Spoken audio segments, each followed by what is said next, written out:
hearing of the Health and Human Services Committee is to consider the proposed application for community development block grant coronavirus funds.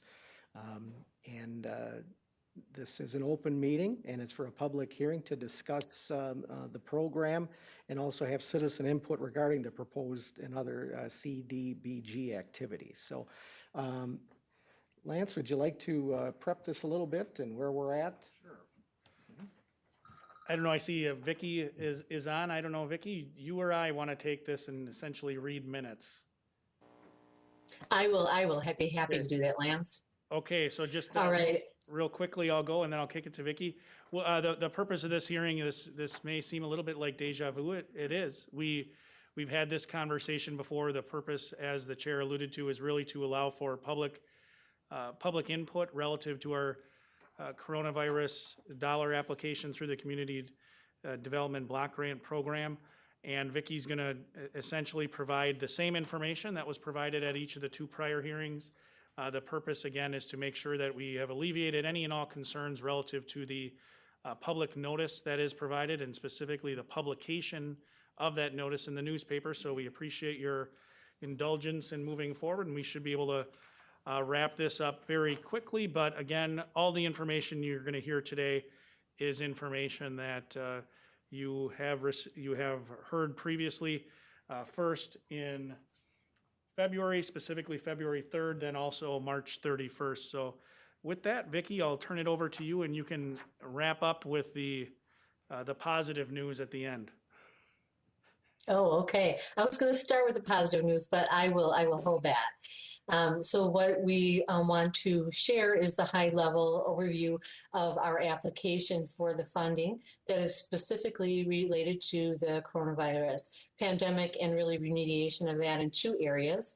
It is all for citizens and businesses outside of the city of Wausau in Marathon County. So people within the city of Wausau is not eligible for this particular funding. What the funding is basically two pots of money. What the application was for $500,000 for rental and mortgage assistance, from North Central Community Action Program would oversee that, finding people who are eligible, who are at the lower to moderate income, who are in need of some assistance that they had interruption in their employment, for example, during COVID, and need some assistance with either mortgage or rent. The second part, which is the $500,000, coming to $1 million total ask, was for McDevco for specifically grants to small businesses, meaning 5 or less employees, again with a focus of low to moderate income outside of the city of Wausau in Marathon County. So McDevco would oversee that portion of the grant in terms of those who are eligible as well.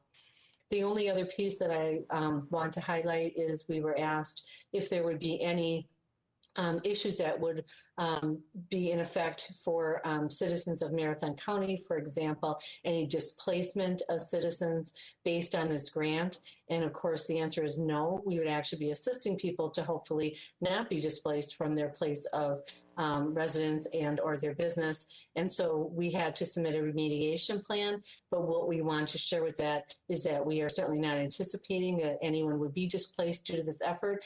And we would provide any type of referral and services to anyone needing that, as we would in any case. So that's really the high level overview. The money is to be spent during the remainder of this calendar year, and there are reporting requirements that we will be following as well. That is the high-level overview, and certainly we'll take questions or comments that anyone would have. But the good news that Lance alluded to is we've already been formally approved to receive these dollars for the grant, so we're already moving forward in getting things ready for our acceptance package that is due in about 35 days. So we are moving forward and are very fortunate that we received that grant to help our citizens and businesses. All right. Thank you. Very good, thank you. Any questions at all for Vicky from citizens or members of the committee?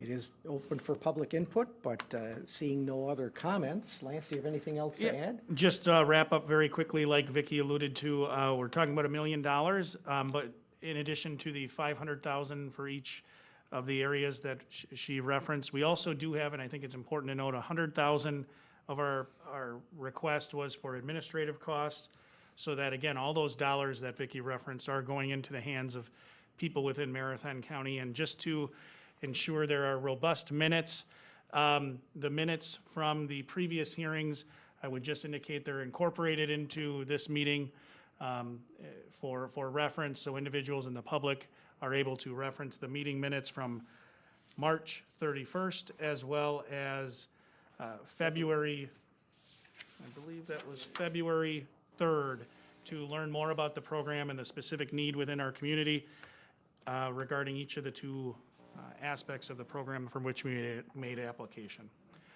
But that's all. Thank you. Okay. Any comments from anyone?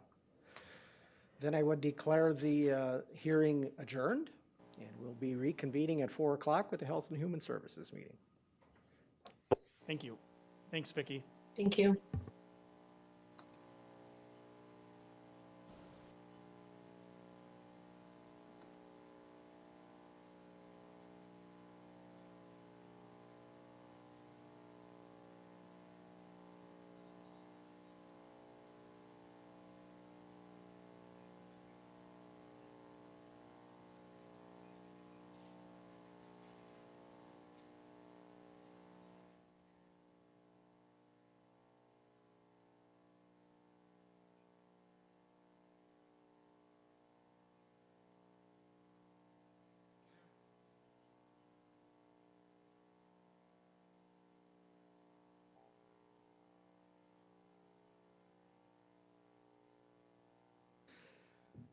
All right, being that it is 4 o'clock, I hereby call the Health and Human Services Committee meeting to order. We'll begin with some public comment. Is there anybody from the public that would like to make any comments at this time? All right, seeing none, we will move on to item 3 then, which is the approval of the March 31st, 2021 Human Services Committee meeting minutes. Are there any additions or corrections to the minutes that were sent out for your approval? Seeing none, a motion to approve would be in order. Supervisor Gonring, I make a motion to approve. Okay, do we have a second? Second by Supervisor. We have a second from Supervisor Krause. Any further discussion? Seeing none, all in favor say aye. Aye. Aye. Aye. Opposed? Motion carried. Thank you. We'll move on to item 4 then. The policy issues, discussion, and potential committee determination. 4A is Senate Bill 239, 2021, an act to amend 51.15 paragraph 5 of the statutes relating to excluding time for evaluation and treatment of certain medical conditions from the time limit for emergency detention without a hearing. That's Wisconsin Legislature, State Bill 239. The text was sent out in advance. Hopefully you had a chance to review it. We do have Corporate Counsel Corbett here to kind of go over some of the details if he would, and also answer any questions regarding it. And possibly our committee then would take, if we would like, if it would be the choice of the committee to take action and move it along to the full board, if we would go along with it. So with that, Scott, do you have any Sure. background? And this is something that I'm pretty familiar with because we prosecute Chapter 51 cases in the Office of Corporation Counsel. Those are civil actions for involuntary treatment for mental illness, drug dependence, or developmental disability. And the statute that they're looking at amending has to do with the process of emergency detention. Emergency detention occurs when law enforcement encounters an individual in the community that they believe suffers from mental illness, drug dependence, or developmental disability, and is dangerous to themselves or others under a number of criteria that are set out in the statute.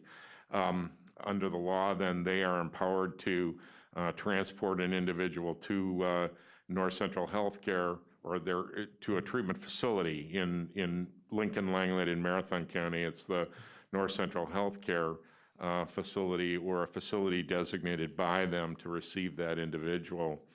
And under the law, there is 72 hours then from the time that the individual is taken into physical custody until a probable cause hearing needs to be held before a Wisconsin magistrate. And if you think about it, obviously that there's a good reason for that. You have an individual who's detained against their will in a government facility, and the statutes lay out a due process requirement that is very strongly enforced, indicating that a hearing must be held within that time period. But there are issues that arise during that time period that we do have difficulty dealing with. One of them is that prior to somebody's admission to North Central Healthcare or other facilities, there needs to be a medical clearance that occurs because, again, in thinking about it, you have individuals who have intentionally overdosed or who have tried to do something else to injure themselves, and they need to be medically assessed to determine whether or not they're safe to be placed in an inpatient facility. There are other instances where the individual has hurt themselves. They have overdosed, requiring significant medical intervention, or they have been involved in a car accident or some other situation where they are really in need of medical care prior to being placed in an inpatient facility. And then there are yet others that come to the healthcare center that have other chronic conditions that are identified during the medical clearance process: malnutrition, untreated diabetes, untreated other significant health issues that require, again, significant medical intervention, all trying to occur within that 72 hours. So it is a difficult deadline to meet in some cases. And so what you have here in this offered amendment is an attempt by the legislature to address some of those issues. And it indicates that a period of time where an individual is not observable due to the need for evaluation or stabilizing medical treatment is not counted toward that 72 hours, and that's the offered amendment. I don't know that I necessarily would have written it that way. I think we're gonna, if this passes, we're gonna wind up arguing what observable means and what stabilizing means and that kind of thing. But I think that it's a good step forward, obviously, in recognition of the issues that occur with respect to these folks that are detained. So I know that this was something that was reviewed by the North Central Healthcare Board. I note that Mr. Loy is here, as well as Mr. Adzik from my office. And my understanding is that the North Central Healthcare Board passed a resolution that would then, we would frame it up so that the county board could look at it and come down in favor of this change if, in fact, the county board decides to do that. Okay, That's my 2 cents on it. great, thank you. Since we do have Michael here, would you care to say a few words toward this? I'd appreciate it.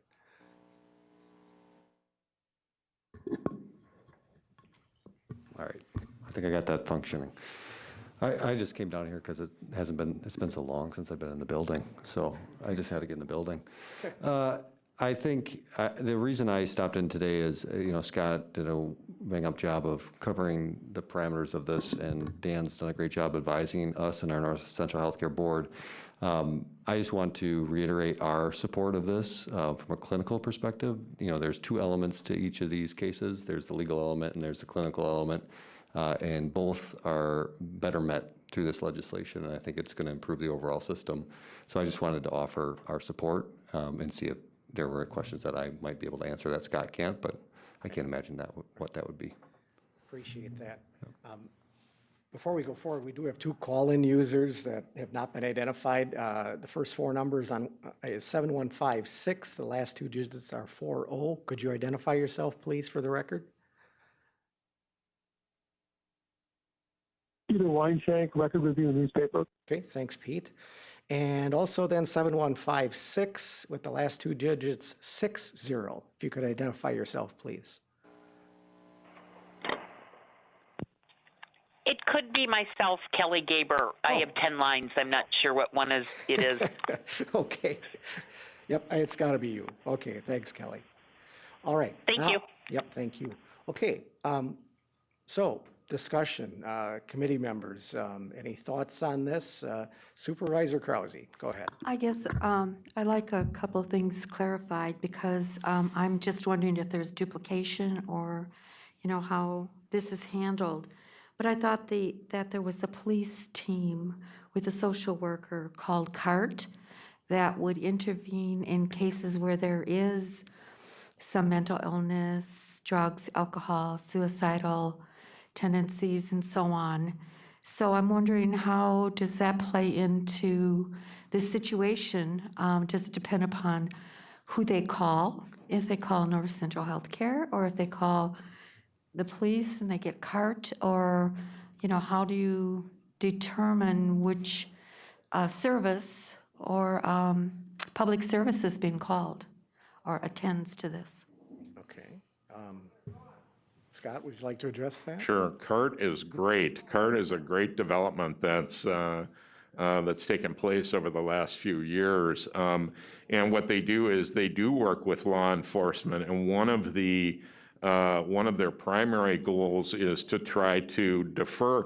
Let's say you have somebody who calls in some kind of crisis.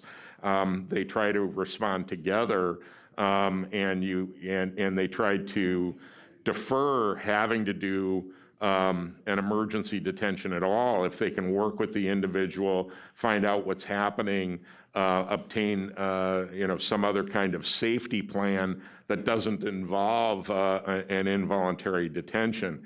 But also they are very helpful in terms of making the determination that an involuntary detention needs to happen. Sometimes they are involved with folks that they're very familiar with, and they say, now's the time. Now we really have to intervene. Or they're folks that they are unfamiliar with, but they help law enforcement develop their thinking on individual cases as they go along. So it's very helpful. I don't know if Mr. Loy had anything he wanted to add about CART. Yeah, you covered that pretty well. The goal of CART is to keep people in the community, not hopefully go into the whole emergency detention process.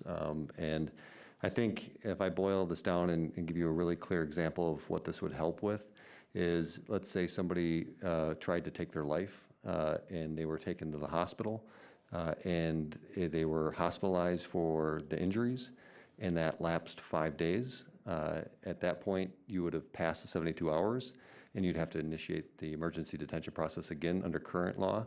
And it'd be maybe more difficult at that point because the question is, are they a danger to themselves like right now? They maybe not be, but they were. What led them into the hospital is what they're ultimately there for. So this would start the clock then at that point once they were stable to come out of the hospital, so we could get them into the help that ultimately they needed in the first place. But because it's past the first 72 hours, we sometimes get caught in that situation. So that this is what this is solving. It's the emergency detention process has been initiated, and we're making sure that we can do the full clinical and legal assessment before that time is expired. Good. Does that answer your question? Okay, great. Thank you. Yes. All right. Other questions from committee members? All right, Supervisor Krause, go So ahead. I have another question. So you have, at the present, on the present rule, you have 72 hours to determine whether that person should be released or not. And under this new bill, there is no time limit, so they could be kept in detention for 30 days or whatever without any, without any resolution to what their problem or issue might be. So they could be kept indefinitely. Is that my understanding? It excludes the time That'd limit. be that's a very good question. What it does is it maintains the 72-hour limitation, but it excludes from that calculation any period of time that they'd actually be hospitalized for evaluation or for treatment. So let's say you have somebody who is, drove themselves into a tree, are injured in that car accident, are taken into physical custody, are resistive at the time of the of intervention by law enforcement, are taken into physical custody by law enforcement, brought to the hospital. The period of time that it takes to stabilize them medically due to the effects of the car accident would not be calculated into the 72 hours, but the 72 hours continues to exist. Okay. All right. That's a good question, though, because there's always a potential for some nefarious ones to try and play the number a little bit and extend that out. But other questions? Yes, go ahead. To emphasize the importance of this 72-hour period and why the legislature is excluding the time period that the person is not under the observation is because during this 72-hour period, the clinical staff at the detention facility have a very big decision to make. Are we going to commit this individual, or are we going to find other alternative? And the decision is a big one because you're proposing to take somebody's civil liberties away, so you don't want to do that lightly without having all of the facts and the time period to observe this person's condition. On the other hand, you also do not want to release into the public an individual who is a danger to themselves or others.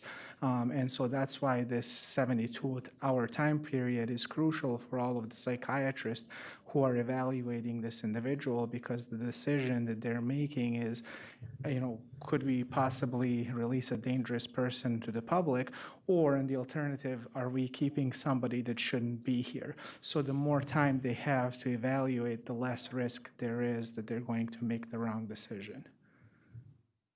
All right, thank you. Other questions?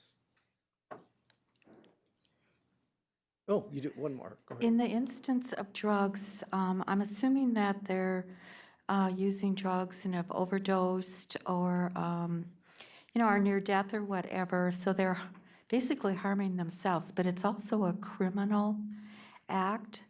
So how do they determine whether it's a mental issue where they need to be detained, or whether it's a criminal issue and they should be released from the hospital after their condition is stabilized, and then they get a letter saying that they've violated the law, appear in court, and so on? So how do they make that determination? Well, Michael? That's a whole nother can of Well, worms. I'll go first. The law enforcement reports go to various agencies with respect to the healthcare center and corporation counsel, that we're assessing whether or not there was a serious mental illness that was involved in the overdose, or if there is a drug dependence that's involved in the overdose that are treatable conditions. That's our purpose for what we're doing. That's the reason for the 72 hours. The law enforcement reports are also shared with the district attorney's office, and if they make a charging decision, they make a charging decision. But we don't base our priority, our reason for being is to provide adequate treatment to safeguard the public for danger to self or others. So that's the difference, and to determine whether or not there's a need for involuntary treatment of those issues. With respect to punishment, that's up to the other agency. Okay. All right. Good. Thank you. All right, thank you. Any other comments? If there are none, then I think we're looking for basically an endorsement here and to move it along to the full board. Is that accurate? I would entertain such a motion from one of the committee members. Is there a motion? I'm Seibert. I'll make that motion. Okay. Supervisor Seibert with the motion. Supervisor Gonring, second. Okay, we have a motion and a second to endorse 2021 Senate Bill 239, an act to amend 21.15, paragraph 5 of the statutes relating to excluding time for evaluation and treatment of certain medical conditions from the time limit for emergency detention without a hearing. Is there any further discussion? Seeing none, all in favor say aye. Aye. Aye. Aye. Opposed, same sign. The motion's been carried. Thank you. All right, on to agenda item 5, operational functions required by statute, ordinance, or resolution. 5A is the Health Department Licensing Program Ordinance. And I believe Joan Toyer is on with us today to go over a bit of that. Joan, you with us? Yes, I am. Thank you, Chair Butke. In your packet, you have 3 items related to this. One is the actual draft ordinance. The other one is a resolution, and then Marathon County's Health Department's licensing regulation, which is approved by our Board of Health. Just to give you a little bit of background, I'll highlight some things in the resolution, and then at that point, I'll pause and see what questions members may have. To give you a little bit of history, Marathon County Health Department was appointed as an agent of the state Department of Health and Social Services back in 1977, so that's 44 years ago, to license and inspect restaurants and hotels. So this is a program that has been kind of a cornerstone of one of our program services at the health department. Historically, the Wisconsin Department of Health Services has recognized Marathon County's Board of Health's authority to pass regulation. Thus, we have in place Marathon County Agent Programs Regulation that's in your packet. In July of 2016, there was a merger between the Department of Ag, Trade Consumer Protection, and the Wisconsin Department of Health Services in terms of the licensing programs. And so the Department of Ag assumed the programs that were housed under the Department of Health Services. And we continue to serve as agent utilizing the regulation that's been adopted by the Board of Health. And in 2017, Department of Ag, Trade, Consumer, and Protection made final rule in terms of what that contractual relationship should look like between their department and agent health programs such as the Marathon County Health Department. As part of every 3 years, we are audited by the Department of Ag, Trade, Consumer, and Protection. And as part of that audit, there was a finding basically that is saying that the Department of Ag, Trade, Consumer, and Protection is not in a position to recognize the regulation that's been adopted by the Board of Health, and it needs to be basically enacted by county ordinance. giving authority for us to continue to be a licensing program. So that is kind of an overview of why we're here. It basically is a result of realignment of the licensing program services we've done, housed under the Department of Ag, and the Department of Ag basically needing to have us have an ordinance in place to codify the working relationships that we've had for the last 40-some years. Okay. And I will pause. I know John Robinson, also Supervisor Robinson, Chair of our Board of Health, is on too. I don't know, John, if there was anything else you wanted to add. John, are you there? I am, and I think Joan covered it very well, but I think this is just one of those processes that we need to follow to make sure that we keep our agent status. And one of the reasons why we want to be an agent, it gives us the ability to do the inspections and oversee those. And there have been concerns over the state administering some of those licensing programs and the frequency of inspections. So from a consumer protection and working with the customers, it's better for the county to have that licensing program. Okay. Very good. All right, questions from the committee?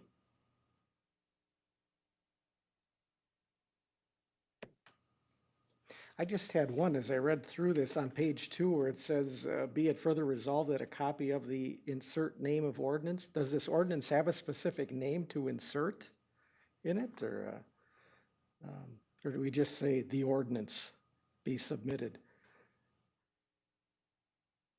It's entitled Marathon County Health Department Licensing Program Ordinance. Okay. So that should go in that place. All right.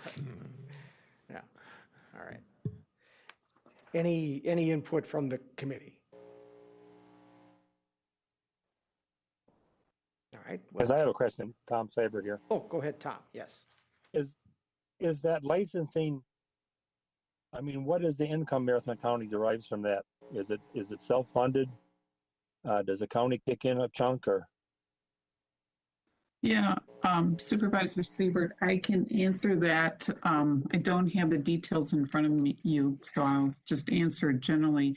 The program has, for several years now, covered the cost of program staff, material supplies, travel, training, and in the last couple of years now, we are slowly increasing fees so it will cover supervision cost as well. Thank you.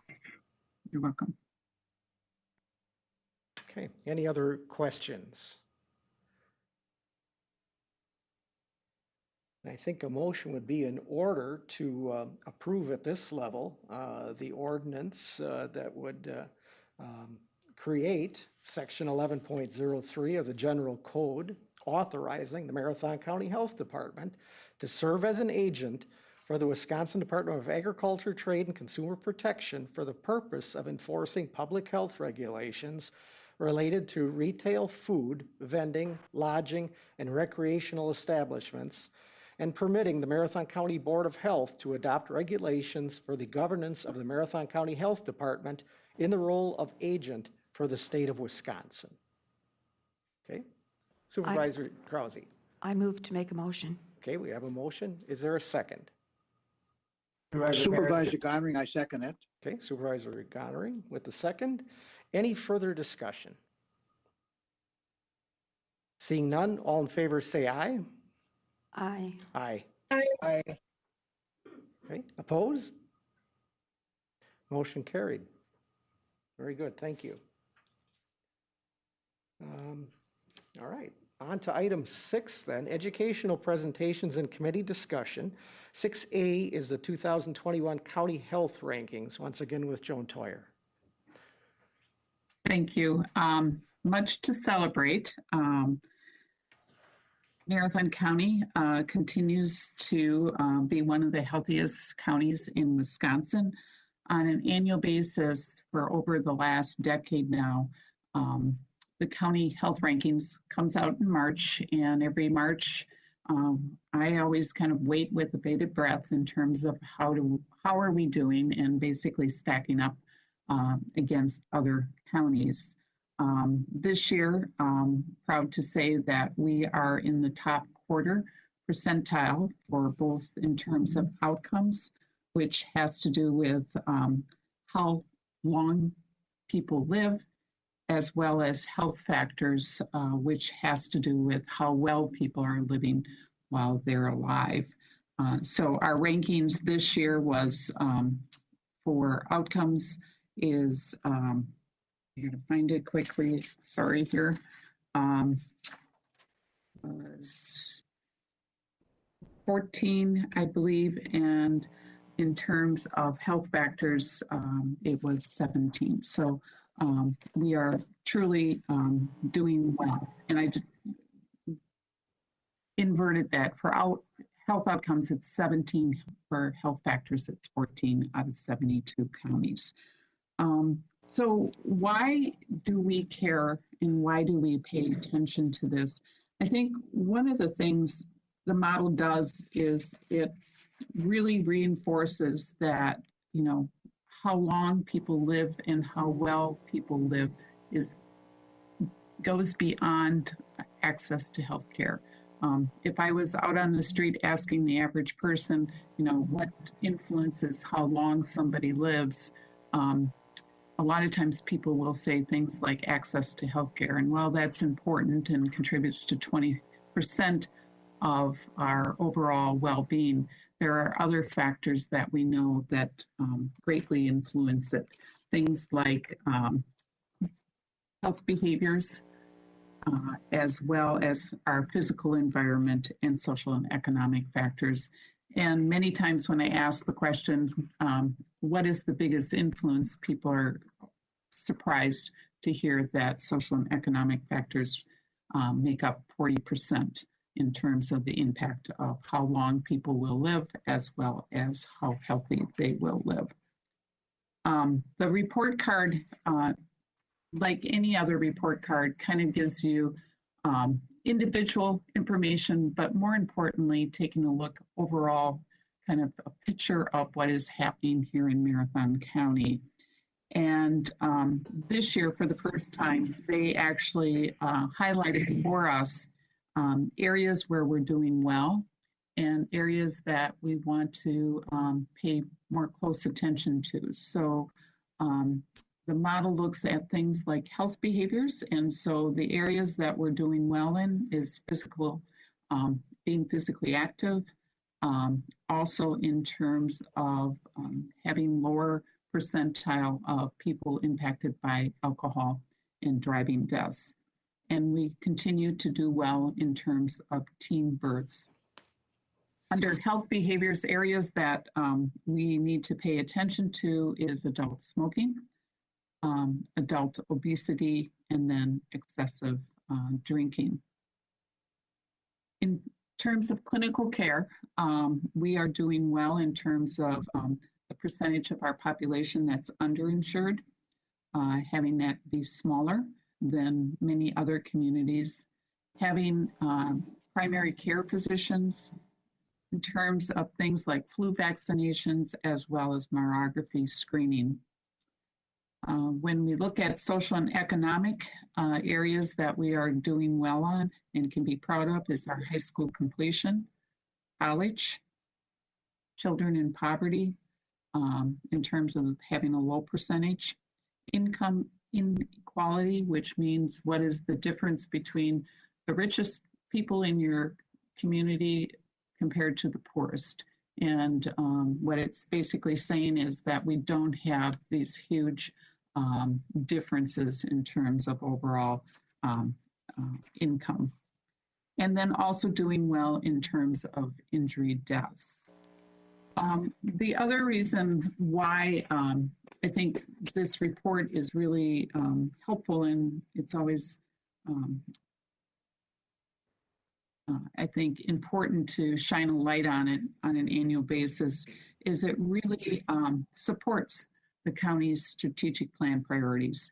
When we think about it, we want to be the healthiest, the safest, and most prosperous.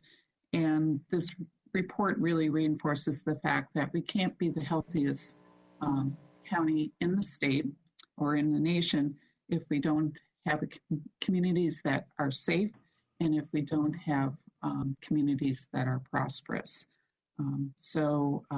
At this point in time, I will pause to see if there's any questions that people have that you would like me to highlight further. All right.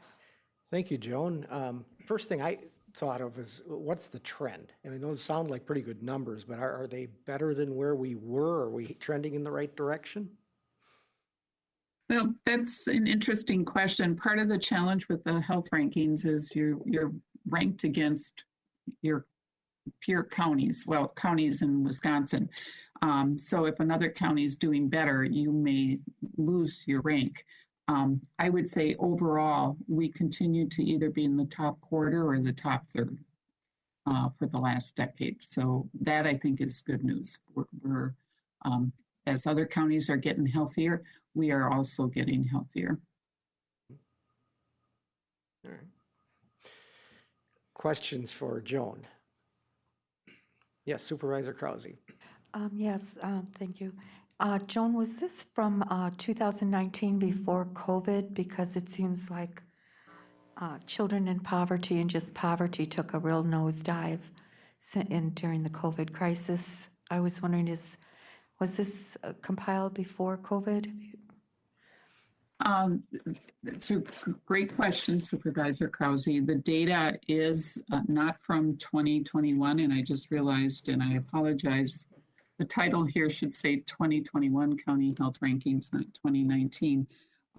But the data is not from 2020, so it is from prior years. And much of the data might be from 2019, from 2018. So we're always looking a few years back. Yeah. Great question. Yep, and it'll be interesting to see where we look in a couple of years. Yeah. Other questions?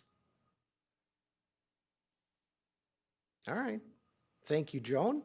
And I think you're going to be on one more time. Item 6B. Oh, yes. Go ahead, Michelle. Sorry, I just did have one question for Joan about the areas to improve on.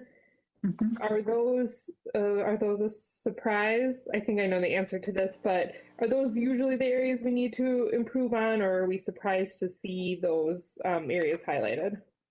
No, there is no surprise, and that's a great question, Supervisor Van Cree, because I should have mentioned that those are areas that have been identified in our community health, among our community health priorities.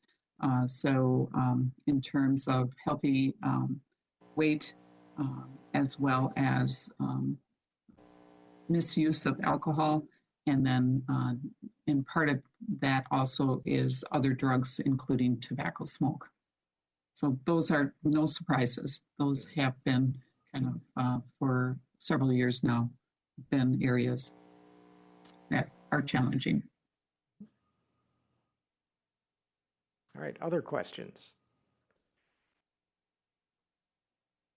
All right, thank you, Joan. Then we will move on to item 6B, an update on the COVID vaccine transportation. Yeah, thank you. I'm going to do kind of more of a bigger picture in terms of efforts that have been underway to ensure that everybody who would like to receive a vaccine actually is able to. And then I'll talk a little bit about the transportation, because that's one of the potential barriers for why somebody may not be receiving COVID-19 vaccine. Here in Marathon County, we were very fortunate in terms of the efforts that we've been able to build upon and get some synergy around. Back in the fall of 2020, through a Wisconsin Department of Health Services grant that was looking at focusing on increasing flu vaccinations within the Hmong and Hispanic populations. WIPS received a grant, and as a result of that, formed a group called H2N.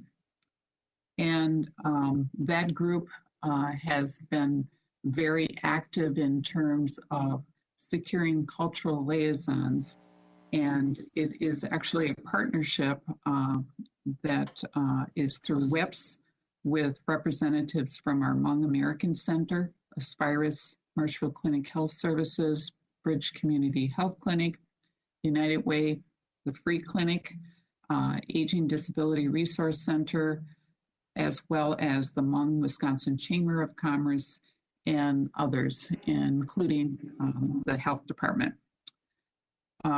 Late in 2020 into 2021, H2N expanded their efforts looking at COVID-19 vaccines.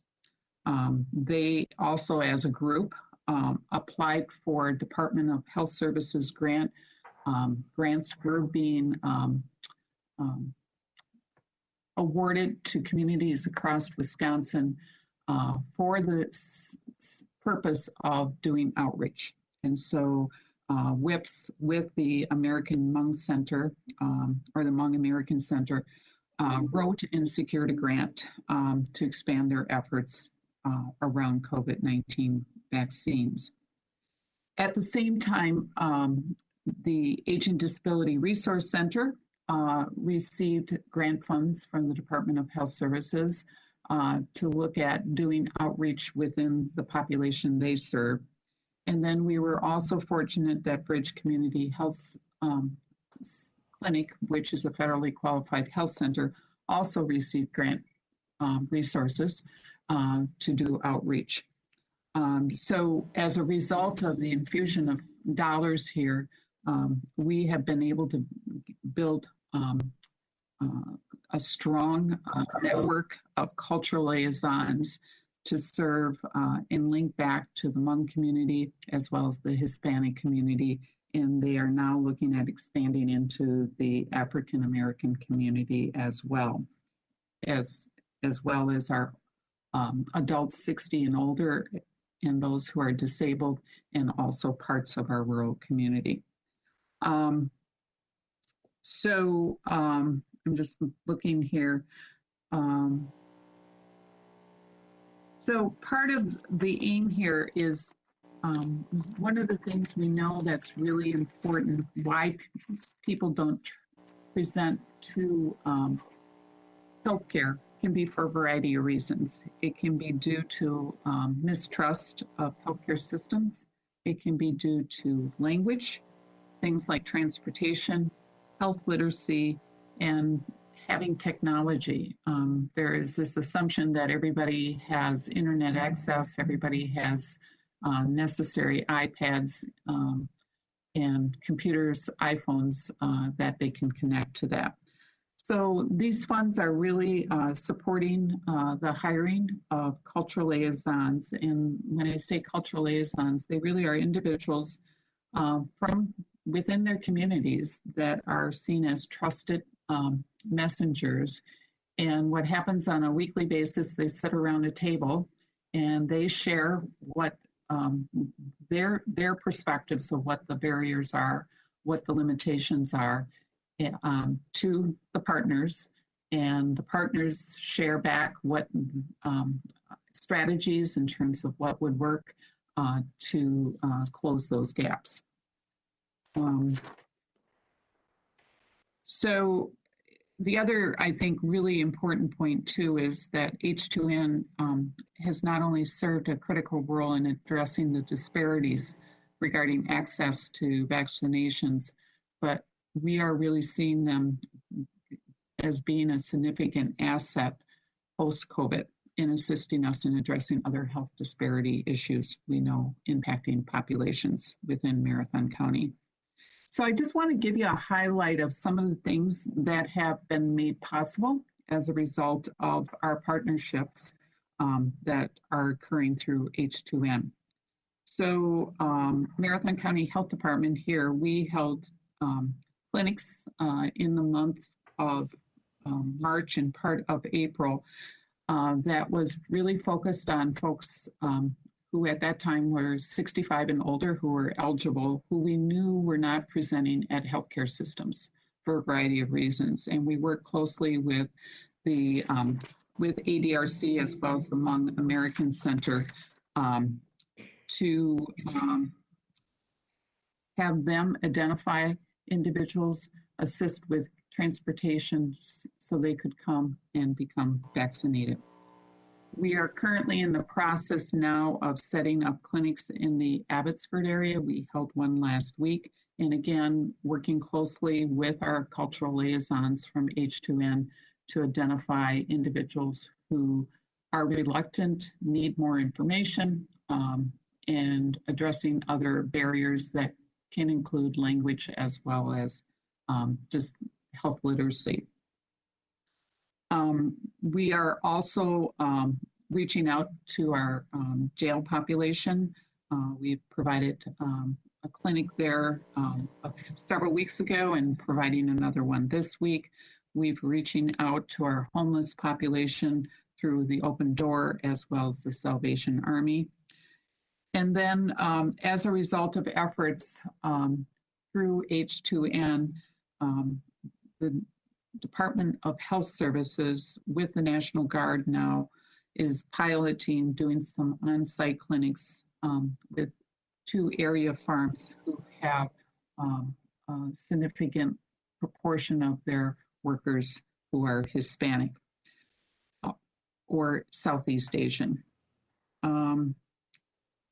We have been working to identify homebound individuals, and we're in the process of developing a plan to vaccinate those who truly are homebound, who do not have a way to access healthcare services.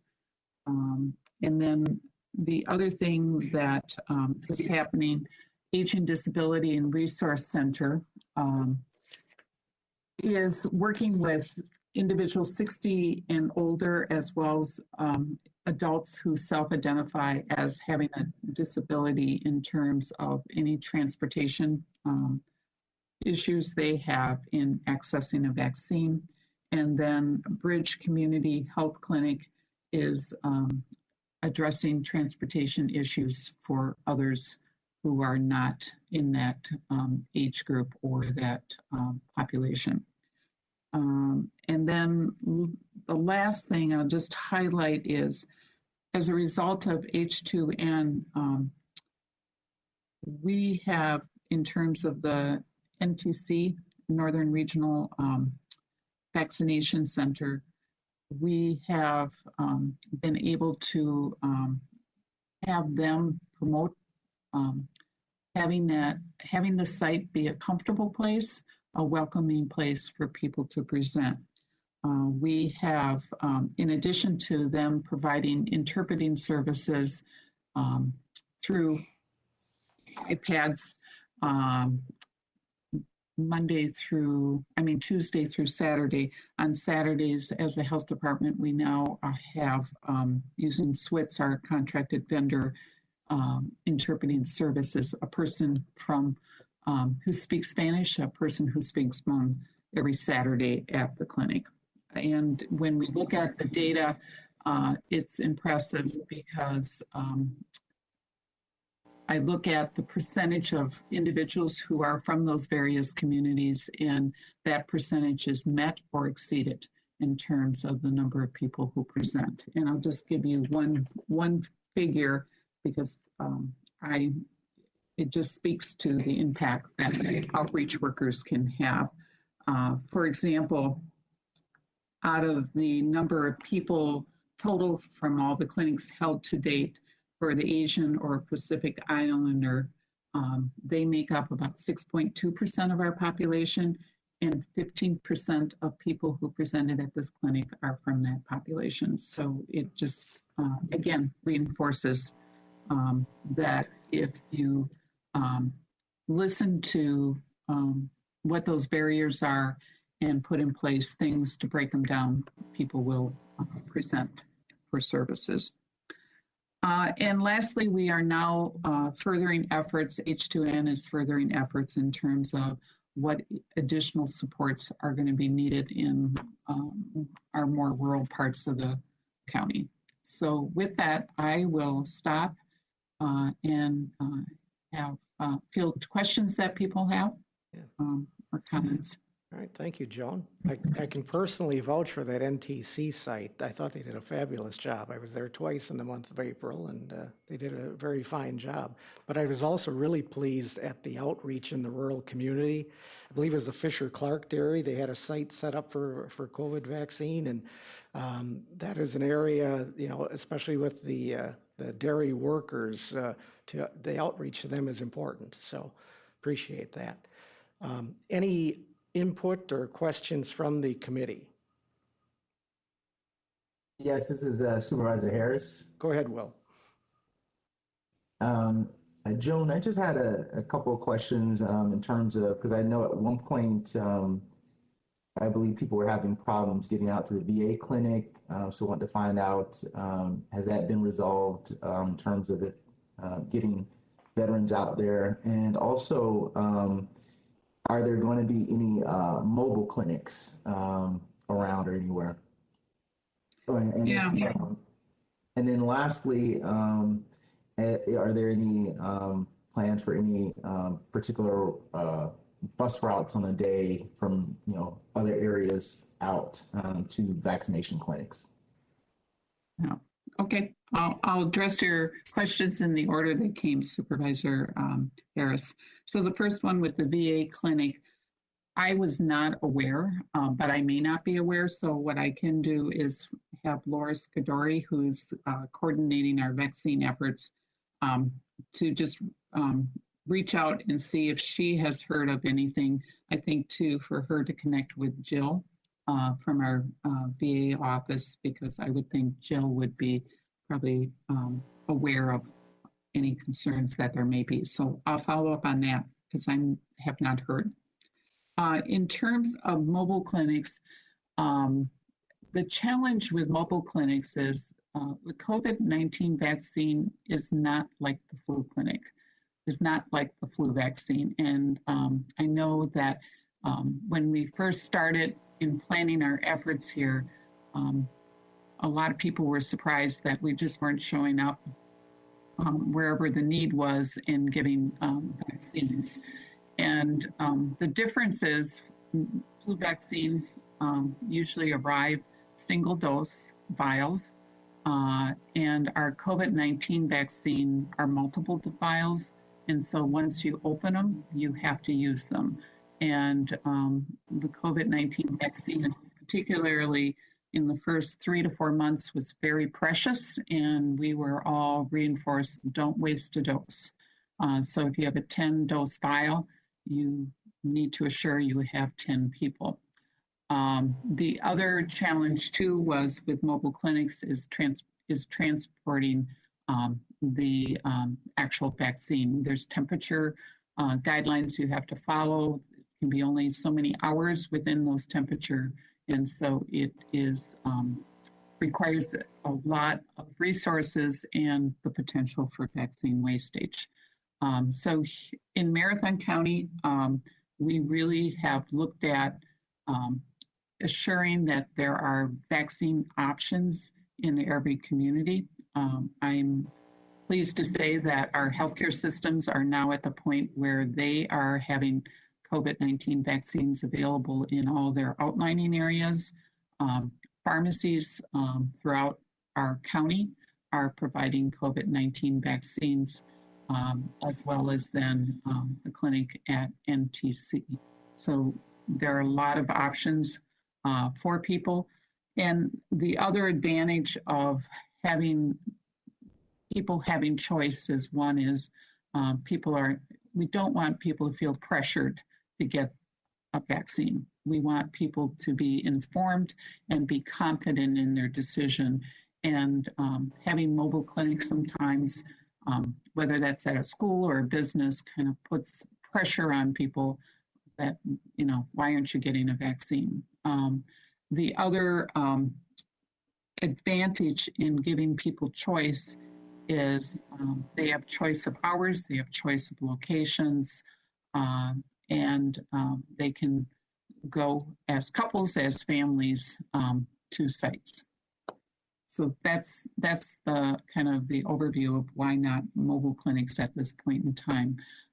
It's not to say that it won't happen at some point in time, but at this point, the model that we currently have seems to be working.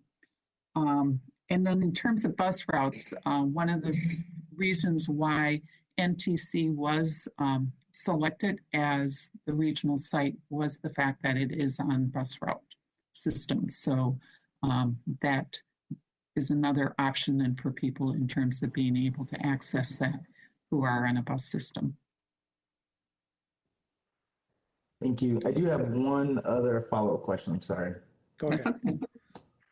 I was wondering, has there been any thought in terms of taking advantage of some of the events that we'll be having now during the summer, in terms of signups for the vaccine, like a station or a booth, some of these outdoor events that are like on the square, to get more people signed up or provide information? It is something that is been just being explored. I would say initial conversations, but not at this point in time. There has been no plans put in place. I think, it's definitely something I'll put on our agenda. We do meet with our healthcare system vaccine partners on a weekly basis, and I can definitely put that on the agenda for a future meeting. I think up to now, Supervisor Harris, we were just trying to meet the press of need and demand. And in the last 3 weeks now, we are kind of retooling ourselves to take a look at how do we do a better job of getting factual information out there in a manner that is meaningful to the public, and then looking at other delivery strategies. So it's on our radar, and I'll make sure this is something we discuss as a group. To your point, Joan, I just want to thank you and the health department. I think everyone has done a great job. It's run smoothly. I mean, I got vaccinated in NTC. I have been in touch with H2N and Corey and Tony Gonzalez. So I think it's been a great effort in terms of great collaborative effort. And I think it is going pretty well. So normally when I'm asking questions, just ways of, how can we get more and expand? But I do think right now, so far, it has been working and working very well. So thank you very much. You're welcome. And I just want to, again, do a shout out. I can't say this enough. We are fortunate, and I always think of myself extremely fortunate to be able to be a health officer in Marathon County, because we value, and we're committed to partnerships. And some great things are happening here that will carry us and serve us well once we get beyond this pandemic, because of partnerships and people valuing them. Other questions for Joan? Where are we at percentage-wise in the county now? Are we approaching 30% or thereabouts as far as vaccinated? I can share that because I have this screen up for you. So let me click on. I'm on Wisconsin, which I was like, oh, that looks really good. And why? So I can't get. Okay, so we are at 38.7% in terms of residents that had first dose. And again, that's a little misleading because it takes a look at everybody from birth on through their 90s, and only 16-year-olds right now up are eligible. So if you look at who's eligible, that would be a higher percentage, but it's 52,508 residents as of today. And we have about 30% of folks who are completed the series. And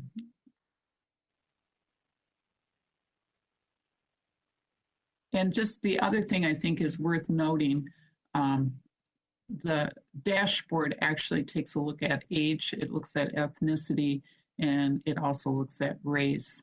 And it is one of my tools of taking a look at how are we doing in closing those gaps. We still have some work ahead of us, like for white population for first dose is 37.5, followed by Asian by 32.1, American Indian 28.1, Black 15.4. So it's something I, along with a lot of other people, are paying attention to. And then in terms of Hispanic, ethnicity and non-Hispanic, 38.4 versus 20. So we do have still gaps that we need to be paying attention to. I guess one other thing, I know our main focus obviously is Marathon County, but do we have concern over our counties to the immediate west, specifically Clark County and Taylor County, and their apparent reluctance to get vaccinated? Yeah. One of the things that we have seen here is that the more rural communities, a little bit lower percentage of vaccinations. And you're right. When we look at vaccinations, we always talk about herd immunity. And when we talk about herd immunity, we need to think beyond just a community. We need to think beyond our county because we know people work and live and go to school in various communities. So yeah, it is something, I'm aware of, and if you look at the map, it's pretty dramatic in terms of just a lower percentage for Clark as well as Taylor County, as well as then if you go to the east, Shawano County as well. So it's something for us to be aware of. And just to give you another example, when we talk about vaccinations in general, when we talk about childhood preventable diseases, things like pertussis, measles, because of Clark County having a higher percentage of plainclothes population, we do as well on that western part of the county. It's something that as health department and as a health officer, very aware that it presents an opportunity for a vaccine preventable disease outbreak. All right, thank you. Any other questions? Oh, yes, Supervisor Krause. Yes, there's a central Wisconsin and northern Wisconsin agency for people with disabilities called Mid-State Independent Living Centers, and they have a transportation outlet for people with disabilities who need to get groceries or medical appointments. It's called New Freedom. And I called them for transportation to out of town, not very far out of town, but just like maybe a mile north of Fleet Farm, for transportation for a medical appointment. They told me they couldn't provide that because Marathon County was a hotspot for COVID-19. So I went online, Googled, and I found out that according to the New York Times and the Mayo Clinic, that Marathon County is considered a hotspot with 25 to 50 people daily, I'm assuming getting COVID, not dying, but getting COVID. And I know it seems that now with the vaccines being available that people are not wearing their masks, they're not social distancing, and maybe it's going up again. And I was wondering if you have any ideas on that, and also are we getting any variant strains that are increasing the COVID to make this area a hotspot? Yeah, thank you, Supervisor Krause. I wouldn't say we are a hot spot. What we are is the state has different levels of disease activity, and Marathon County is high. You're correct let me just pull something up here. In the last month now, we have seen an increase in cases where we last week averaged over 20 a day, compared to back in March where we were down to less than 7 a day. So that is an increase. When you look at the state as a whole, though, we are not the only county that's high. Actually, on the western part of the state, there are counties that are even seeing a bigger impact than us. So one would say, so what's going on? We got vaccine coming, and why are our cases going up? And there's two factors involved in that. One is, I think people are tired. I know I'm tired, and they're just tired of carrying out the prevention measures. And it's asking, it may seem simple on the surface, but over a course of time, it is tiring and it's hard because we're asking people to be conscious of where they are, their distancing, not to attend large events, to wear a mask. And, it is not behaviors that are common to human beings in terms of that lack of human interaction that we're used to. So people are tired. It's been over a year. I think also with the summer months, it maybe encourages people to have a sense of more freedom. So the prevention measures that we know do work, if people are more laxed around that, the virus will find the opportunity. The other factor that is also playing is we do have variants here in Wisconsin. We have variants in our county, in our region. And we know that the variants that are here spread more easily. And so we're going to see that this virus is going to spread more easily than the prior virus did. So those are the factors that are contributing to this. The hope is that as we can get more people vaccinated, it gives the virus less opportunity to spread.